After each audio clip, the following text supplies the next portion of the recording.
Prólogo febrero, 1823 Gloucestershire, Inglaterra. Resultó muy irónico que sucediera, precisamente, un día tan soleado. El primer día soleado en que 6 semanas seguidas de cielos encapotados acompañados de la ocasional nieve o lluvia. Hasta Pillip, que se creía inmune a las inclemencias del tiempo, se había animado y había mostrado una sonrisa más amplia. Había salido fuera. Tenía que hacerlo. Era imposible quedarse dentro de casa ante aquella magnífica explosión de sol. Y, sobre todo, en medio de aquel invierno tan gris. Incluso ahora, un mes después de lo sucedido, todavía no acababa de creerse que el sol se hubiera burlado de él de aquella manera. Pero, ¿cómo había podido estar tan ciego para no verlo venir? Había vivido con Marina desde el día que se casaron. Y había tenido 8 largos años para conocerla. Debería habérselo esperado. Y, en realidad, bueno, en realidad, se lo esperaba. Aunque nunca había querido admitirlo.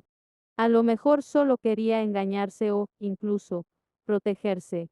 O ignorar lo obvio con la esperanza de que, si no lo pensaba, nunca sucedería.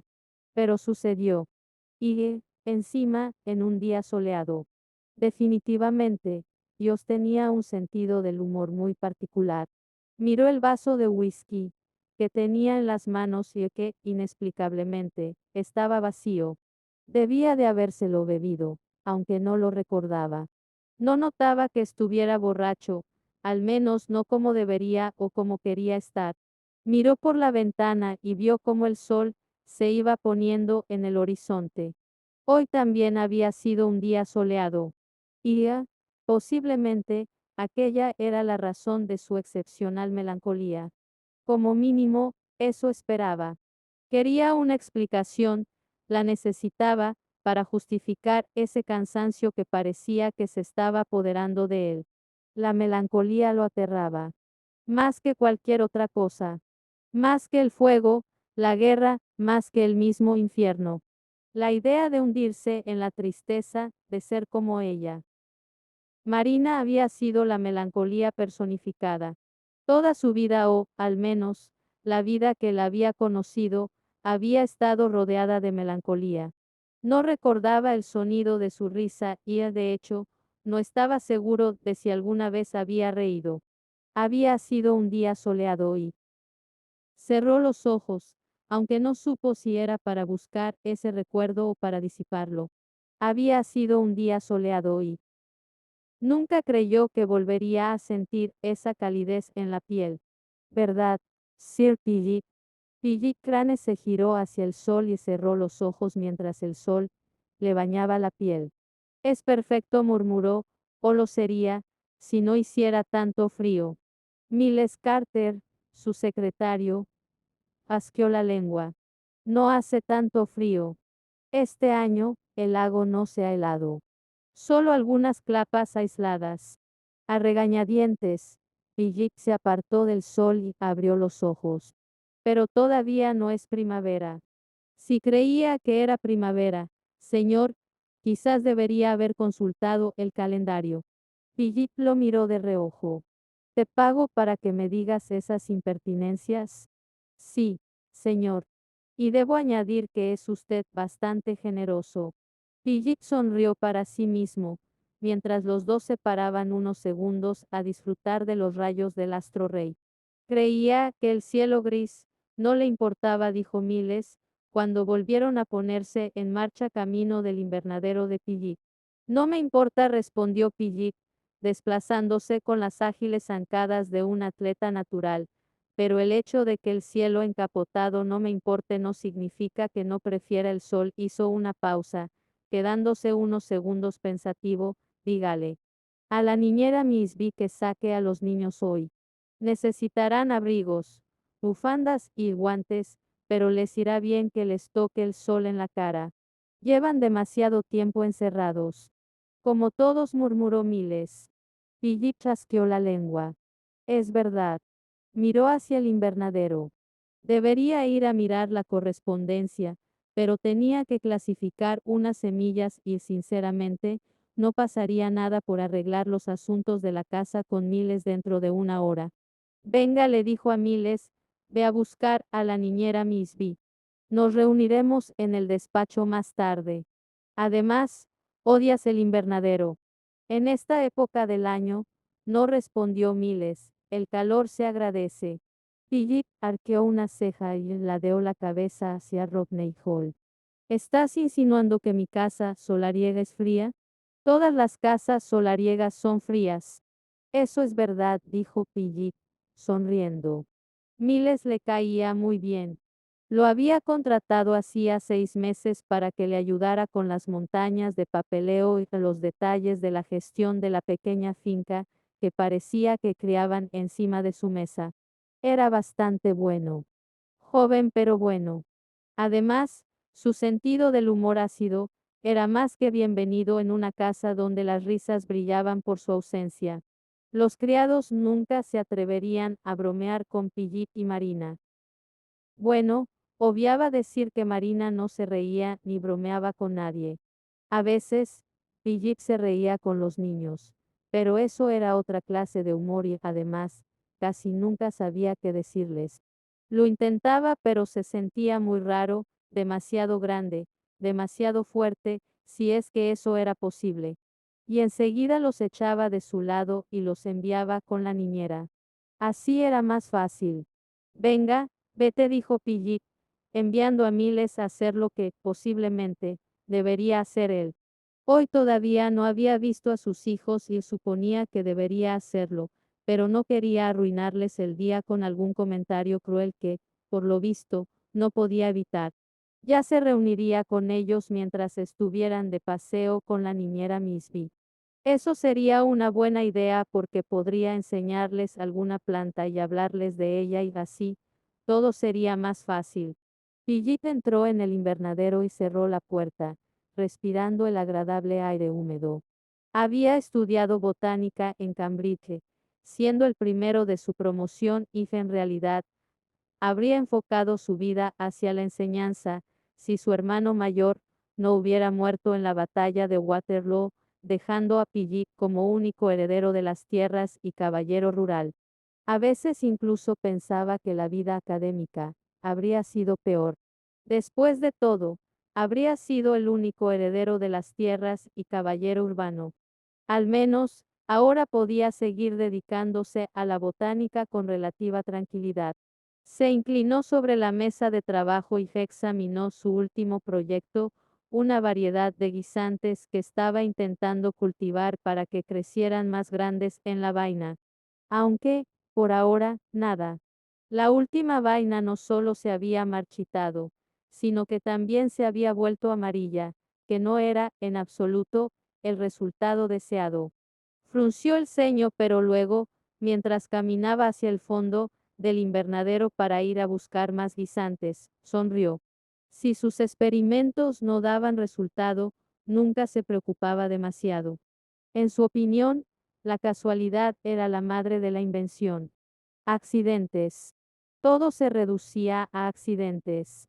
Ningún científico lo admitiría, por supuesto, pero casi todos los grandes inventos de la historia se produjeron mientras el científico estaba intentando solucionar otro problema totalmente distinto. Casqueó la lengua mientras tiraba los guisantes marchitos a la basura. A este ritmo, a finales de año habría encontrado la cura para la gota. Vuelve al trabajo. Vuelve al trabajo, se inclinó sobre la colección de semillas y las esparció en la mesa para poder verlas bien. Necesitaba la semilla perfecta para. Levantó la cabeza y miró por el cristal recién lavado. Le llamó la atención un movimiento en el bosque. Vio un destello rojo. Rojo. Pillit sonrió y meneó la cabeza. Debía de ser Marina. El rojo era su color preferido, aunque a él siempre le había extrañado mucho. Cualquiera que la conociera pensaría que preferiría colores más oscuros y serios. La vio desaparecer por el bosquecillo y volvió al trabajo. Era muy raro que hubiera salido a dar un paseo. Últimamente, apenas salía de su habitación. Brigitte se alegraba de que lo hubiera hecho. A lo mejor, el paseo la animaba. No del todo, claro. Ni siquiera el sol tenía la capacidad para hacerlo. Pero, a lo mejor, un cálido y soleado día bastaría para alegrarla un poco y conseguía hacerla sonreír. Solo Dios sabe que a los niños les iría de perlas. Iban a verla cada noche a su habitación, pero aquello no era suficiente. Y Pillip era consciente que él no les estaba compensando aquella pérdida. Suspiró, sintiéndose culpable. Sabía que no era la clase de padre que necesitaban. Intentaba decirse que lo hacía lo mejor que sabía, que estaba haciendo bien lo único que se había propuesto, no ser como su padre. Pero, aún así, sabía que no era suficiente. Con movimientos decididos, se apartó de la mesa de trabajo. Las semillas podían esperar. Posiblemente, sus hijos también, pero eso no quería decir que debieran hacerlo. Además, ese paseo por el bosque, deberían hacerlo con él y no con la niñera Miss B, que no sabía distinguir entre los árboles caducifolios y las coníferas y seguramente les diría que una rosa era una margarita. Volvió a mirar por la ventana, recordándose que era febrero. Seguramente, la niñera Miss B no encontraría ninguna flor en el bosque, con el tiempo que había hecho y además, eso no era excusa. Era él quien debía llevarlos de paseo. Era una de esas actividades que hacían los niños que se le daban verdaderamente bien y no debía eludir la responsabilidad. Salió del invernadero y cuando apenas había recorrido un tercio del camino hasta la casa, se detuvo. Si iba a acompañar a los niños, debería llevarlos a ver a su madre. La echaban mucho de menos a pesar de que, cuando estaban con ella, solo les acariciara la cabeza. Sí, tenía que encontrar a Marina. Aquello les iría mucho mejor que un paseo por el bosque, pero sabía, por experiencia, que no debía fiarse de ella. El hecho de que hubiera salido de casa no quería decir que se encontrara bien, y odiaba que los niños la vieran en plena crisis. Dio la vuelta y se dirigió hacia el bosquecillo, por donde había desaparecido su mujer hacía tan solo unos instantes. Caminaba el doble de deprisa que ella, así que no tardaría mucho en encontrarla y asegurarse que estaba de buen humor. Después, podría llegar a la habitación de los niños antes de que estuvieran preparados para salir con la niñera Miss B. Caminó por el bosque, siguiendo las huellas de Marina. El suelo estaba blando, por la humedad, y su mujer debía de llevar botas pesadas porque la suela y el tacón estaban perfectamente definidos. Lo llevaron por el camino y hacia el otro lado del bosquecillo, y luego por un camino cubierto de hierba. Maldita sea, susurró Piggy, aunque la brisa casi le impidió escuchar sus propias palabras. Era imposible seguir las huellas por la hierba. Se colocó una mano a modo de visera para protegerse los ojos del sol y buscó algún destello de rojo. No vio nada cerca de la casa abandonada, ni en el campo de veteados experimentales de Pillip, ni en la roca, en la que tantas veces se había encaramado de pequeño. Se giró hacia el norte, forzando la vista hasta que la localizó. Iba hacia el lago. El lago. Pillip separó los labios mientras la miraba avanzar lentamente hacia la orilla. Pillip no se había quedado helado, era más bien como si, mientras digería aquella imagen, hubieran detenido el tiempo. Marina nunca nadaba. De hecho, no sabía ni si sabía hacerlo. Suponía que ella sabría que había un lago en la finca, pero, sinceramente, en aquellos 8 años de matrimonio nunca la había visto bajar allí. Empezó a caminar, temiéndose lo que su mente se negaba a aceptar. Cuando la vio adentrarse en la parte poco profunda, aceleró el paso, aunque todavía estaba demasiado lejos para poder hacer algo, solo podía gritar su nombre. Y lo hizo, pero si ella lo escuchó, no dio ninguna señal, solo siguió avanzando con paso firme hacia las profundidades del lago. Marina, gritó él, echando a correr. Aunque volara, todavía tardaría un minuto en llegar al agua. Marina. Ella llegó a un punto en que sus pies perdieron contacto con el fondo y se hundió, desapareció debajo de la superficie, gris brillante, aunque la capa roja flotó unos instantes encima del agua antes de empaparse y hundirse. Philip la llamó otra vez, pero era imposible que lo escuchara.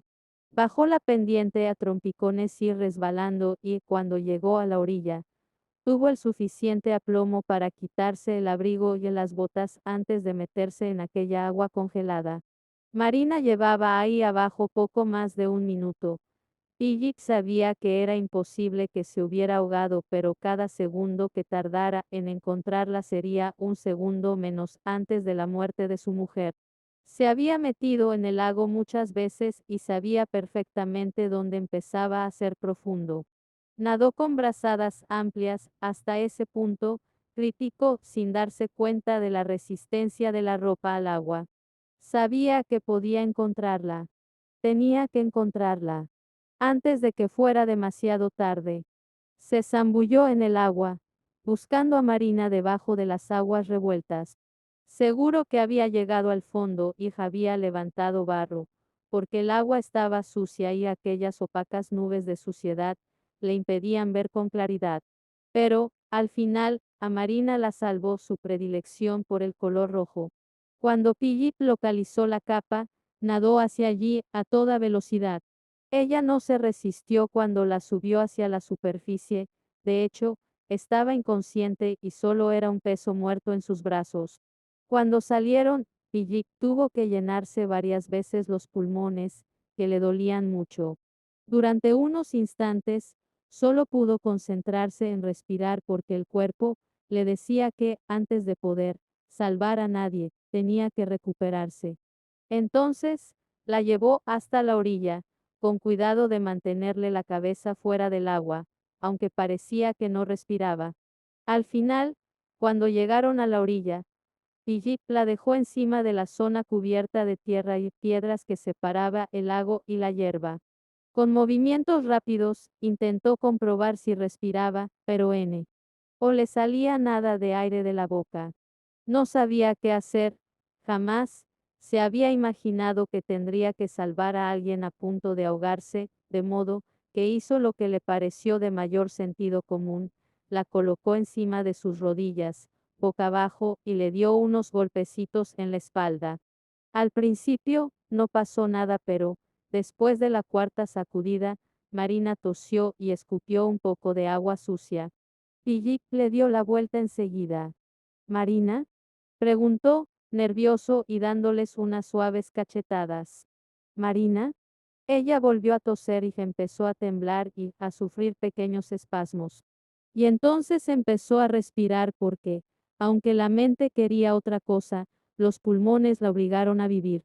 Marina, dijo Philip, aliviado. Gracias a Dios.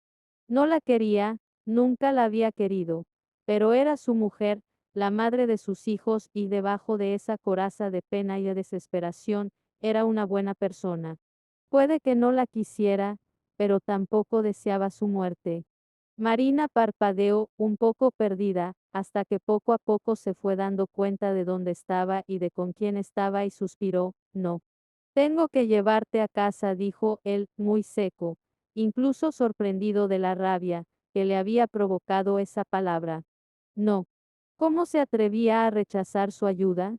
¿Acaso iba a rendirse por estar triste? ¿Podía más la melancolía que sus dos hijos? En la balanza de la vida, un mal día pesaba más que lo mucho que unos niños necesitaban a su madre.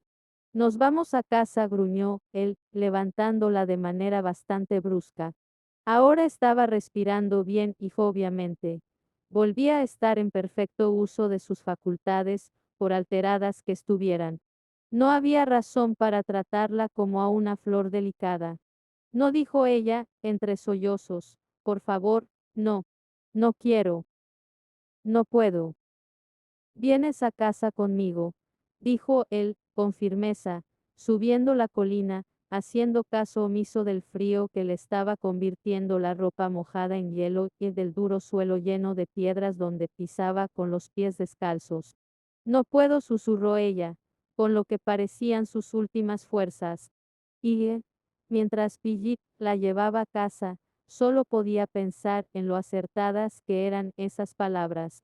No puedo, en cierto modo, parecían el resumen perfecto de la vida de Marina.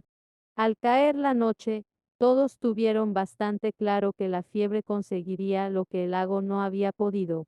Philip había llevado a Marina a casa lo más rápido posible y con la ayuda del ama de llaves, la señora Hurley, le habían quitado la ropa empapada y habían intentado hacerla entrar en calor envolviéndola en el edredón de oca, que, 8 años atrás, había sido la pieza central de su ajuar. ¿Qué ha pasado?, preguntó la señora Hurley cuando lo vio entrar por la puerta de la cocina. Había preferido evitar la entrada principal, para evitar que los niños los vieran y, además, la puerta de la cocina estaba más cerca del camino. Se ha caído en el lago, respondió él, con brusquedad. La señora Hurley lo miró con recelo y, al mismo tiempo, compasión, y en ese momento, Philip se dio cuenta de que la mujer sabía perfectamente lo que había pasado. Llevaba en aquella casa desde que los Cranes se habían casado, tiempo suficiente para conocer las crisis de Marina. Después de meter a Marina en la cama, lo había echado de la habitación y le había dicho que se fuera a cambiar si no quería enfermar él también. Sin embargo, inmediatamente después había vuelto al lado de su mujer. Como marido, y aunque se sintiera culpable por pensarlo, era el lugar que le correspondía, un lugar que había estado evitando esos últimos años. Estar al lado de Marina era deprimente. Era muy difícil. Pero ahora no era el momento de eludir sus responsabilidades, así que se quedó junto a su cama todo el día y toda la noche. Le secaba el sudor de la frente de vez en cuando y, cuando estaba más tranquila, intentaba hacerle tragar un poco de caldo tibio. Le dijo que luchara, aunque sabía perfectamente que no lo escuchaba. Al cabo de 3 días, murió. Era lo que ella quería, pero aquello no sirvió de nada cuando Pillip tuvo que sentarse delante de sus hijos, una pareja de gemelos, que acababan de cumplir 7 años, para intentar explicarles que su madre se había ido. Se sentó con ellos en la sala de juegos, aunque era demasiado grande para esas sillas de niños. Pero, de todos modos, se encogió como pudo, se encajó en una de ellas y se obligó a mirar a sus hijos a los ojos mientras se lo decía de la mejor manera posible. No dijeron demasiado, algo sorprendente en ellos, aunque no parecieron muy sorprendidos, y eso dejó muy intrigado a Pillip. Lo siento, consiguió decir al final de su discurso. Los quería mucho y ya les había fallado muchas veces. Si apenas sabía cómo hacerles de padre. ¿Cómo demonios se suponía que debía asumir también el papel de madre? No es culpa tuya, dijo Oliver, clavando sus ojos marrones en los de su padre, fue ella la que cayó al lago. No, tú no la tiraste. Philip asintió, porque no sabía demasiado bien cómo responder. ¿Es feliz ahora?, preguntó Amanda, despacio. Creo que sí, dijo Philip. Ahora os estará viendo a todas horas, desde el cielo, así que debe de ser muy feliz. Los gemelos se quedaron pensando en aquellas palabras unos segundos. Ojalá sea feliz, dijo Oliver al final, con una voz más decidida que su rostro, a lo mejor, allí ya no llorará. Philip sintió un nudo en la garganta. Nunca se había dado cuenta de que los niños podían oír como su madre lloraba. Lo solía hacer bastante tarde y aunque la habitación de los niños estaba justo encima de la suya, Philip siempre había supuesto que, cuando ella lloraba, ellos ya debían de estar dormidos. Amanda asintió con aquella pequeña cabeza cubierta de mejones rubios. Si ahora es feliz, dijo, me alegro de que se haya ido. No se ha ido, intervino Oliver. Se ha muerto. No, se ha ido, insistió Amanda. Es lo mismo, dijo Philip, con rotundidad, deseando poder decirles otra cosa que no fuera la verdad, pero creo que ahora es feliz. Y, en cierto modo, aquella también era la verdad. Después de todo, era lo que Marina quería. A lo mejor era lo único que había querido todos esos años. Los niños se quedaron en silencio un buen rato, sentados al borde de la cama de Oliver, observando el balanceo de sus piernas. Allí, sentados en aquella cama, que, obviamente, era demasiado alta para ellos, se veían muy pequeños. Brigitte frunció el ceño. ¿Cómo es que no se había dado cuenta hasta ahora? ¿No deberían dormir en camas más bajas? ¿Y si se caían por la noche? A lo mejor ya eran muy mayores para eso. A lo mejor ya no se caían de la cama. A lo mejor nunca lo habían hecho. A lo mejor sí que era un padre abominable. A lo mejor debería saber todas esas cosas. A lo mejor. A lo mejor. Cerró los ojos y suspiró. A lo mejor debería dejar de pensar tanto e intentar hacerlo lo mejor que pudiera y ser feliz con eso. ¿Tú también te irás? Preguntó Amanda, levantando la cabeza. Philip la miró a los ojos, unos ojos tan azules, tan iguales a los de su madre. No dijo, en un doloroso suspiro, arrodillándose frente a ella y tomándole las manos. Encima de la suya parecían tan pequeñas y frágiles, no repitió, yo no me iré. Nunca me iré. Philip bajó la cabeza y miró el vaso de whisky. Volvía a estar vacío. Era gracioso cómo se seguía vaciando incluso después de haberlo llenado 4 veces. Odiaba los recuerdos. No sabía cuál era peor, si la zambullida en las aguas heladas del lago o cuando la señora Hurley lo había mirado y había dicho, está muerta, o quizás los niños, con esas caras de pena y los ojos llenos de miedo. Se acercó el vaso a la boca, bebiendo las últimas gotas de licor. Sí, la peor parte era lo de los niños. Les había dicho que jamás los dejaría y no lo había hecho, ni lo haría, pero su mera presencia no era suficiente. Necesitaban más. Necesitaban a alguien que supiera hacerles de madre o de padre, que supiera hablar con ellos, entenderlos y educarlos. Y, como no podía buscarles otro padre, supuso que debería buscarles otra madre. Aunque todavía era muy pronto, claro, no podía volver a casarse hasta que hubiera pasado el periodo de luto, pero eso no significaba que no pudiera empezar a buscar. Suspiró y se hundió en la butaca. Necesitaba una esposa. Cualquiera. No le importaba qué aspecto tuviera. Tampoco le importaba si tenía dinero, ni si sabía sumar mentalmente, si hablaba francés o montaba a caballo. Solo tenía que ser una persona alegre. ¿Era pedir demasiado para una esposa? Una sonrisa, al menos una vez al día. Incluso, quién sabe, escuchar el sonido de su risa. Y tenía que querer a los niños.